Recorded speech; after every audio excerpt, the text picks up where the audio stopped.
Microphone on. Yes. Well, good morning, Mission Grove. Hey, thank you. I appreciate that. Got to tell you, it is really good to be here. Now, when I say it's good to be here, I don't mean it's good to be up here. That's downright scary. What it is good is it's been a tremendous blessing for my wife and I, Joy, to be part of the Mission Grove family. Really love this church. 4 years ago, we were in the process of relocating from Minnesota, which only makes sense. We got somebody from Minnesota? Got any Minnesotans? Yeah, got any Wisconsins? If you got a Wisconsin, yes, usher them out. They're from, they have cheeseheads. Anyway, so we needed to find a home church. And a little look online, and we discovered Mission Grove. And about one visit was all it took. It was pretty much game over that we could tell that this was the place for us. It's a friendly church. I want to thank those of you who have reached out and embraced and made this feel home for Joy and me. This is also a place where there's a very unusual vision, which, by the way, comes primarily but not only from our pastor, John Craigle. It's a vision for multiplication.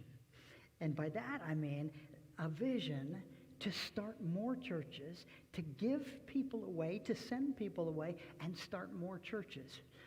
Now, do you realize how incredibly uncommon that is? There's only 4% of all churches in the United States who have ever given birth to another church, and there's less than 1% who regularly do it. And so Joy and I, we were a part of a church who, over a space of 20 years, had started 30 other churches and was constantly sending people away. And so when I saw the vision that John Craigle had, I thought, this is a place for us. But then, speaking of John Craigle, do we have a good pastor or what? Yeah? Yeah. I mean, he's a little too tall. I'm not going to hold that against him. I mean, you know, you come to church and you go and looking like this. He's a little too tall, but he's got a lot of vision.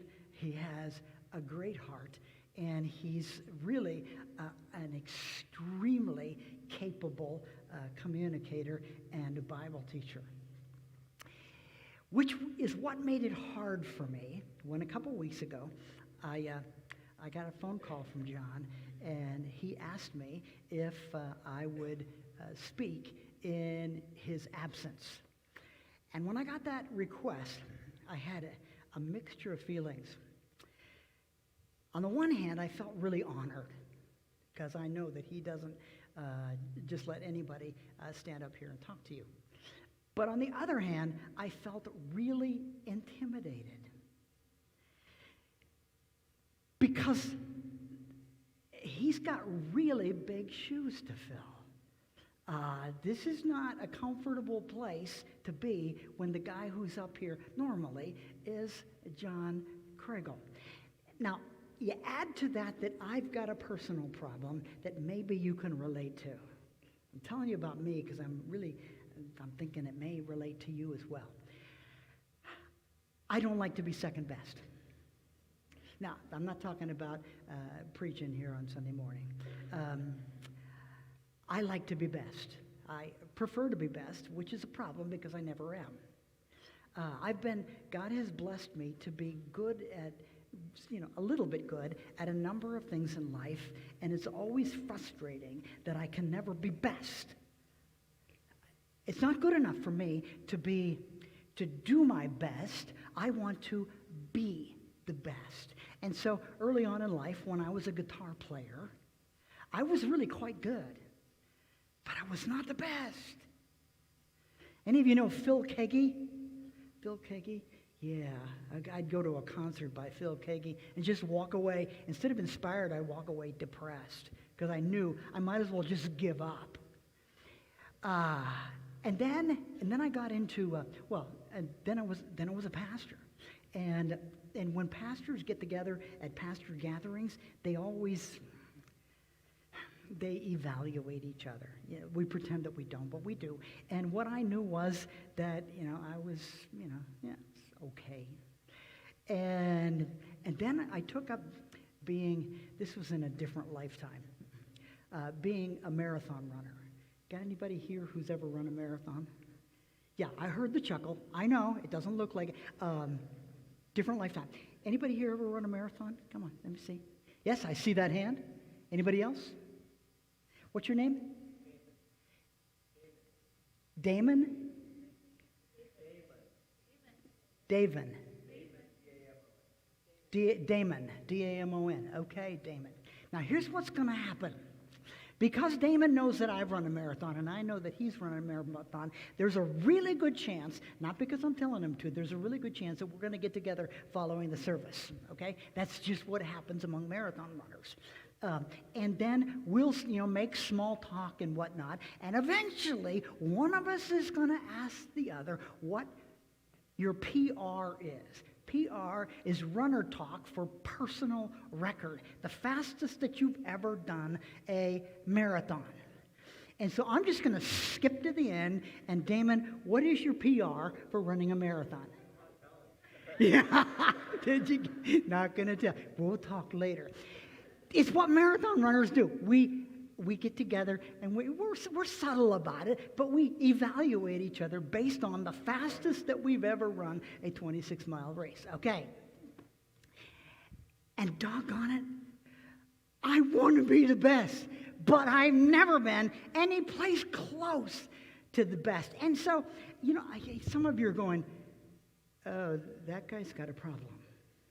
And you'd be right. I do have a problem.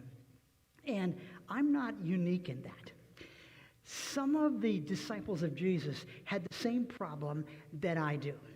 Now, most of you know that the disciples of Jesus, the 12, were not the cream of the crop. None of them were politicians. None of them were theologians. None of them had money. They were all pretty average guys.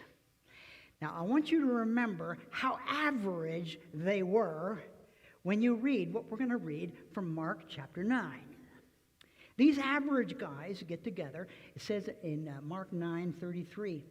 And so they came to Capernaum, which, by the way, is the hometown of a number of them. And he, Jesus, was in the house, and he asked them, hey, guys, so what were you arguing about on the road? I thought I heard some unhappiness going on. And all of a sudden, quietness fell over the room because it was a major embarrassment. They were quiet because on the way, these Joe Averages had argued about who was the greatest. And the answer is none of them were. But they were arguing about it. Now, the only difference between them and us is they are more overt about it. And sitting down, Jesus said, okay, guys, we got to talk. And so he called the 12 and he said, if any of you wants to be first, you want to be the greatest, you want to be the best, that's good. That's fine. But he must be the very last and the servant of all. And they all felt really bad. Okay. Now, you would think that that would be the end of the story. It took exactly one chapter. If you got a Bible, skip from chapter 9 to chapter 10. Chapter 10, verse 35. Same guys, one chapter later. Then James and John, two of the disciples, the sons of Zebedee, and they came to him. Teacher, they said, hey, we got a request. We would like you to do for us whatever we ask. Some of you moms may recognize that question, Mom, would you do me a favor? I'll tell you what it is after you say yes. What do you want me to do for you? He asked. And they replied, well, nothing big. Just let one of us sit at your right and the other at your left in your glory. You know, you're the Messiah. Big things are going to be happening. You're going to be the guy. And all we'd like to do is to be on your right. We'd like to be number 2 and number 3. Jesus' response is, you guys are clueless. You have no idea what you're asking. And when the other 10 heard about this little episode, they became indignant with James and John. And the reason why is because they didn't think about it first. And Jesus called them together and said, didn't we talk about this a chapter ago? Jesus said, you know that those who are regarded as rulers of the Gentiles lord it over them, and their high officials exercise authority over them. Not you. Not my guys. Instead, whoever wants to become great among you must be your servant. And whoever wants to be first, must be slave of everybody else.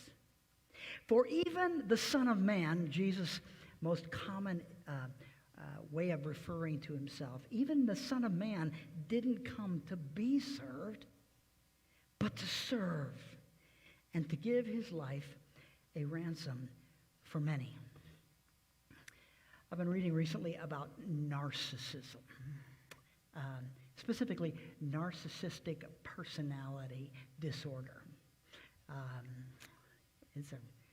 It's a bad thing. It's somebody who has NPD has an inflated sense of self-importance, a deep need for admiration, and a lack of empathy for anybody but themselves. Got any narcissists in your life? I mean, don't point, but got any? I see a couple hands, and the pain that is behind those hands. It's not a fun thing to live with a narcissist. I read those 3 things that I just mentioned: inflated sense of self-importance, deep need for admiration, and a lack of empathy for other people. And I began to go, whoa, that sounds scarily like me sometimes.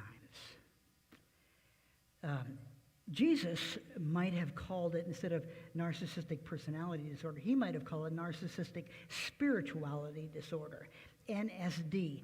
The conviction that it's all about me. When it's not all about me, it's all about him.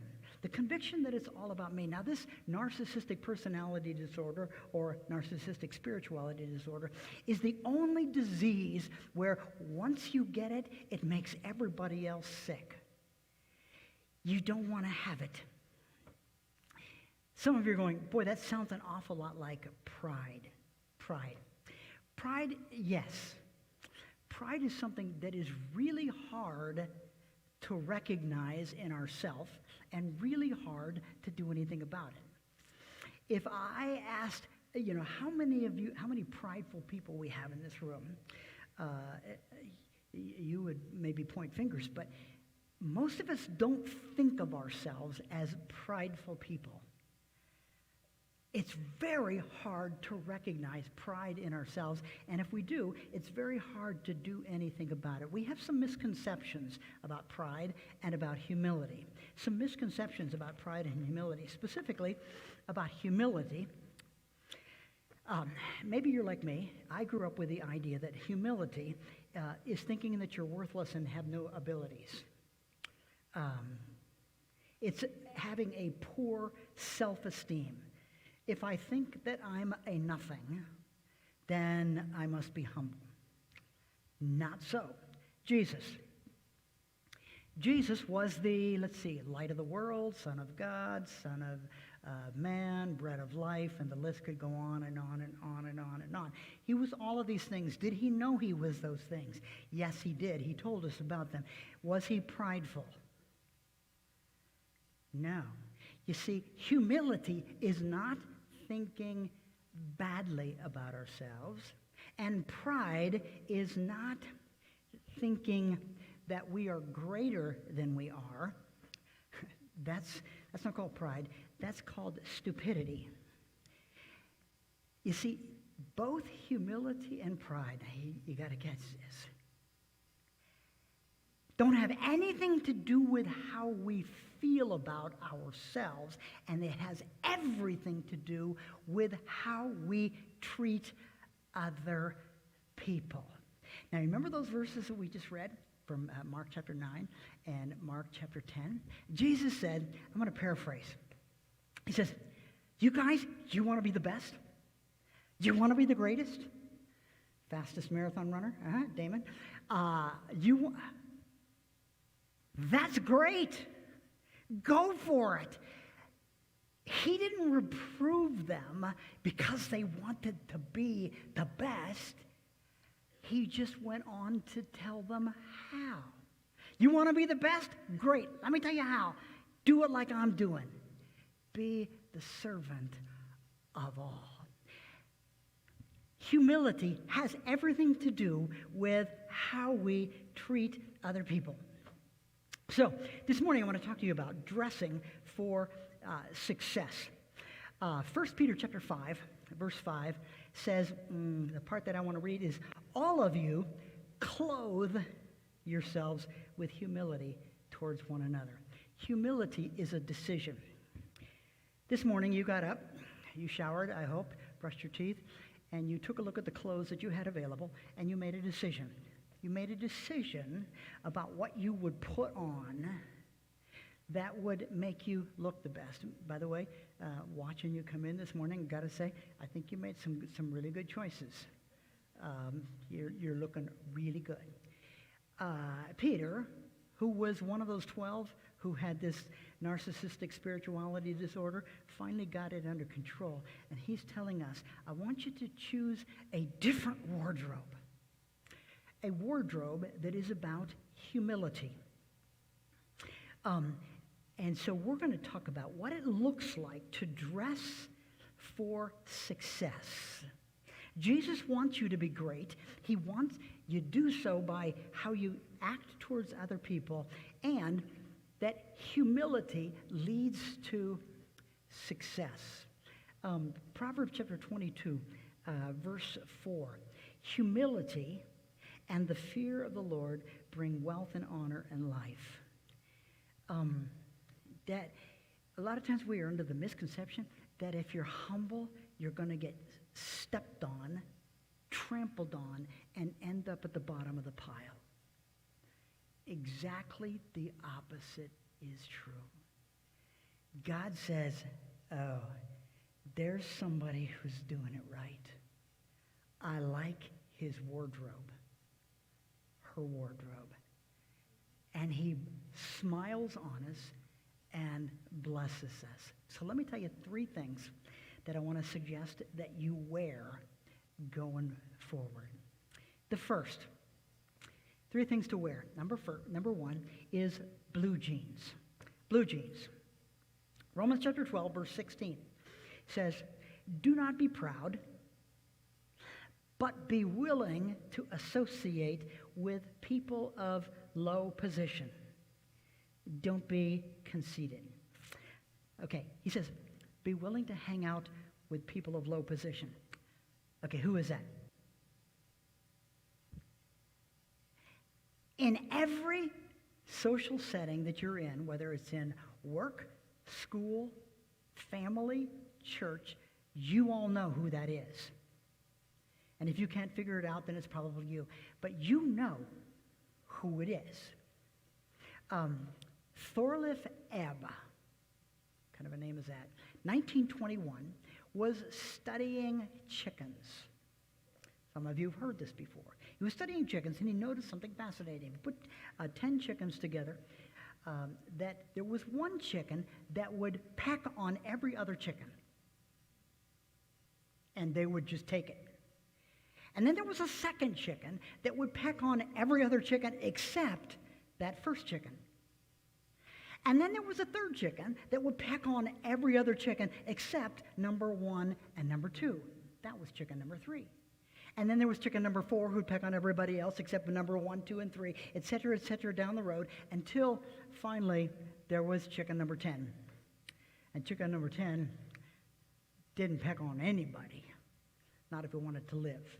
And thus was coined the expression and the concept, pecking order. And in every social setting, including, by the way, and this is the sad part, including a church, there's a pecking order of who's important, who's not as important, and who's not particularly important. It's a disturbing and sad truth. And Jesus says, okay, followers of mine, I want you to associate with chicken number 10. Which is exactly what Jesus did. When he called the 12, there wasn't a politician, there wasn't a rich person, there wasn't a theologian, there wasn't anybody that you'd call chicken number 1. Maybe some of them were chickens number 5, and there were some 6, 8s, and 10s among them. And he taught them by his example. Who did he associate with? Did Jesus spend his time with theologians or politicians or rich people? No, he spent his time with prostitutes, tax collectors, sinners, children. Boy, this is dicey. Women, which in his time and his culture automatically made you chicken number 6 through 10. I'm sorry. I'm not saying that that's true. I'm saying in his culture and his time. And Jesus says that's just not okay. That's just not okay. So he spent his time with, among other people, women, and with lepers. I'm not trying to equate women and lepers. I'm trying to say that by his example to his 12, he says, guys, here's what I want you to do. I want you to do exactly the opposite of what is natural to do. I want you to put on blue jeans and associate with people who are comfortable in blue jeans. I want you to, tomorrow, wherever you're at tomorrow, wherever the social setting is tomorrow, I want you to look for chicken number 10 and associate with them and talk to them and love them and care about them. You will not score any points with chickens number 1, 2, and 3. In fact, chickens number 1, 2, and 3 will be busy ignoring chicken number 10 and in the process probably ignoring you. But God will smile. Number 1, put on blue jeans. Associate with the lowly. Secondly, second piece of the wardrobe, put on work gloves. Work gloves. Jesus, John chapter 13, a story that if you've been around church a little while, you're probably pretty familiar with. The Last Supper. The guys got together just before Jesus was going to be crucified the next day, and they were going to celebrate the Passover. They got together in the upper room to have the Passover dinner. Now there was an elephant in the room, because every time that people would gather in that culture together for dinner or something else like that, there would be somebody, chicken number 10, who was supposed to wash everybody else's feet. Now, this was not a spiritual thing. It wasn't a religious thing. It wasn't a symbolism. We're going to have a foot washing service at church. No, this was an entirely practical thing. Everybody got here by walking through the muck and the dirt and the mud and the manure, and before we gather together into this reasonably nice room, your feet need to be washed. And it was something that chicken number 10 was supposed to do. And so there was, mixing my metaphors, there was an elephant in the room because nobody wanted to do it. Nobody brought it up. Nobody said anything. Everybody just kind of looked around the room. Oh, it's a really nice day we're having in here. Oh, who cooked this? Good food.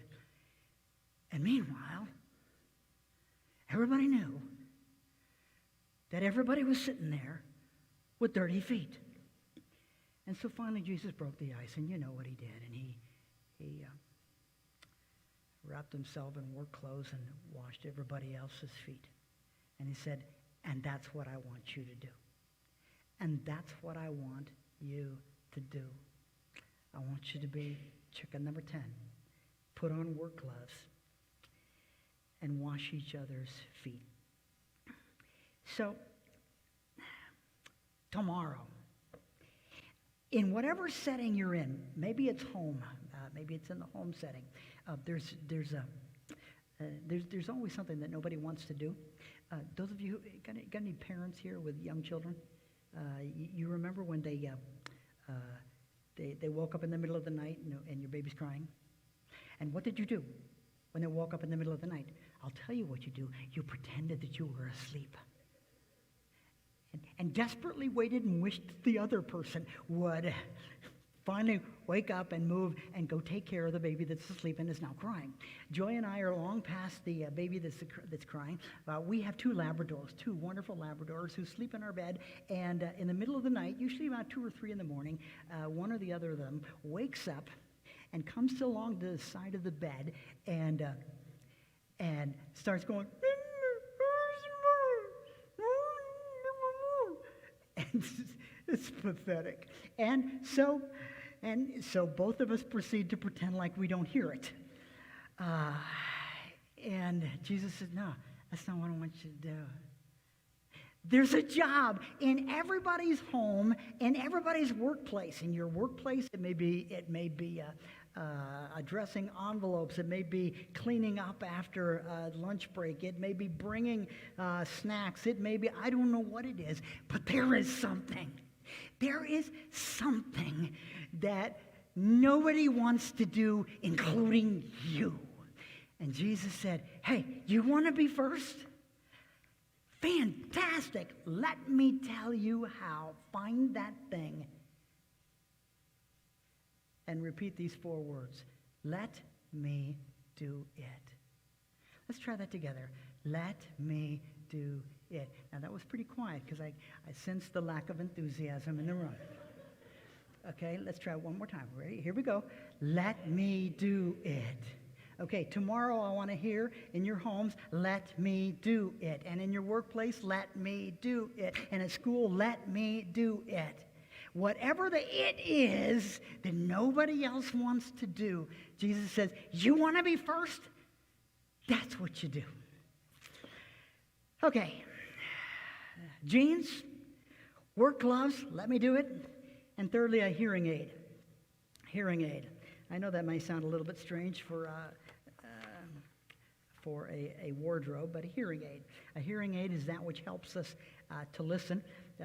You've heard before that God gave us 1 mouth and 2 ears because for a reason, because he wants us to do far more listening than he wants us to do talking. James chapter 1, verse 19. Every one of us should be quick to listen and slow to speak. Proverbs chapter 13:10. Wisdom is found in those who take advice. Okay, so a hearing aid so that you can listen better to 2 things. Number one, the advice of others. The advice, or what I'm really talking about is the criticism of others. And the reality is that when people give us advice, we think it's criticism. Okay? We're just sensitive people. And my question to you is, are you somebody that others can give advice to? Or are you somebody who just goes, yeah, no? Do you get a lot of advice or a lot of criticism? And if you don't, one of 2 things is true. Either you don't get a lot of advice or criticism because, number one, you're approaching perfection and there's really no advice to be given. And some of you are going, yeah, that's it. Secondly, the other possibility is that everybody knows that you're going to reject it anyway, and you're going to blow them out of the water in the process. Advice. It is the hardest, or criticism, and we confuse the two. It is the hardest thing for us to hear. We don't want to hear it, especially if it comes from a spouse, a roommate, a parent. Those of you who are grown and you have grown parents and you're going, I don't want to hear from that anymore. A boss, a friend, your child. Well, they're not supposed to be criticizing me. Oh, really? It is really tough to take advice or criticism from others. Any of you here ever been fired, laid off, or downsized? Let me see the fired, laid off, and downsized. Raise your hand. Come on, be proud about it. Yeah, I did. Okay. Most of you. All right. And in the process, you may have gotten some criticism. A number of years back, I went through a really painful experience where I was, I'll say it nicely, I was let go from the church that I was serving. And I would like to say, I'd like to tell you today that my attitude at the time was, really? Tell me more. Thank you. Tell me more. Oh, I'm sorry. Thank you. Tell me more. Let's try those four words, 5 words? 5 words. Thank you. Tell me more. Here we go. This is your words for when your spouse, your roommate, your parent, your child has some advice for you. Ready? Thank you. Tell me more. Let's try it again. Thank you. Tell me more. By the way, that doesn't feel good. But it is the action of humility, and it is listening, and it is a way that God can get our attention. Listen to the advice of others. Really humbling thing to do. And secondly, listen to the feelings of others. The feelings of others. Listening to people's feelings is not something that's done with the ears. It's something that is done with the heart. You know who the most attractive person in the room is? The most attractive person in the room to you is anybody who cares enough about you to listen to you. If you just had the best week imaginable, you got a promotion and a raise, and you won the lottery. If that was your week and you were here this morning, what would you be wanting to do? You'd be wanting to tell somebody, and you'd be wanting them to listen. Now, if the opposite happened and you had an absolutely horrible week and you got fired and your dog died, it would be harder for you to say anything. But inside you would be desperately hoping and waiting, wanting somebody to care about how your week sucked. The biggest gift we can ever give to somebody is to ask them honestly, seriously about their life, and then listen. Listen. This, not long ago, I got a call from a friend of mine from a long time ago, and he said, why don't we get together? And I thought, no, okay, let's get together. And I thought we were going to get together for, an hour or two, and it turned into all day. And in the course of the all day, 85% of what was said in those 6 hours came out of his mouth. And at first, I was disturbed by that. I'd start to say something and he'd jump in over me. And then it dawned on me. And I heard a little voice that said, Dave, and not a voice from him, that just said, shut up and listen. He just needs you to shut up and listen about his life and about his wife and about his kids and about his stuff. The biggest gift we can ever give to somebody is to listen to them about their joys, about their struggles, about their disappointments, about their discouragements. We need a hearing aid to help us to listen to the feelings of others.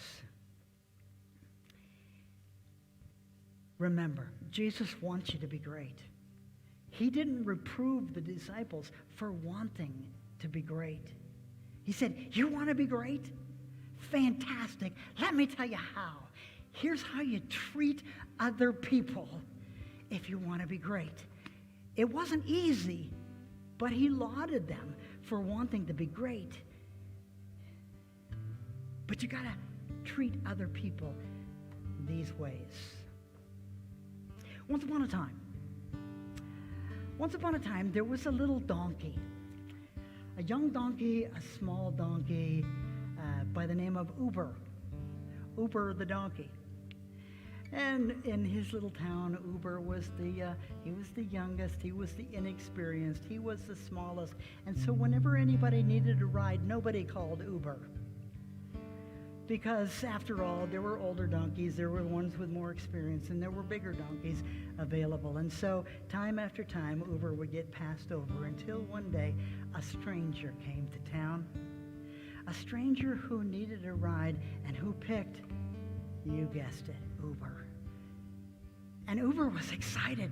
This is my day. This is my chance. And the stranger climbed on to Uber for the ride. And the stranger was not rich. He wasn't going to make a lot of money. There was not going to be a big tip. And it wasn't even going to be a long ride just from this town to the one immediately adjacent, just down this little hill, through this gate into the main part of the town next door. But it was his chance.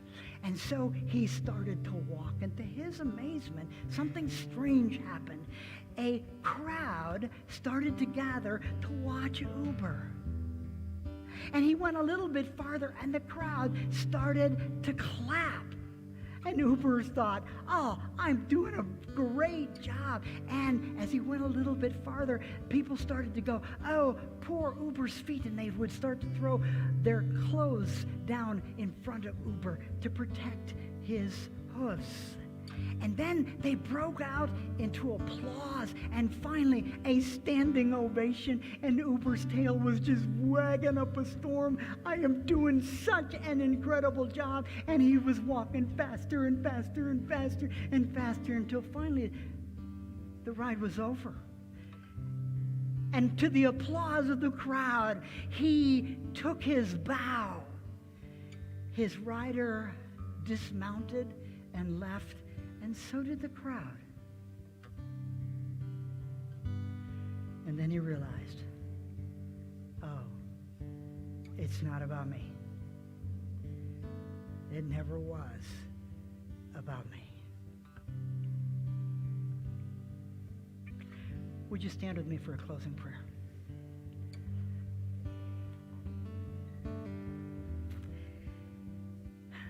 Lord Jesus, it is not about us. And that is so hard for us, and particularly this us, to remember. Lord, I pray that you would help us to serve others the way you served us. May our lives be lived in a way that makes a smile break out on your face. We want to please you. In Jesus' name we pray. Amen.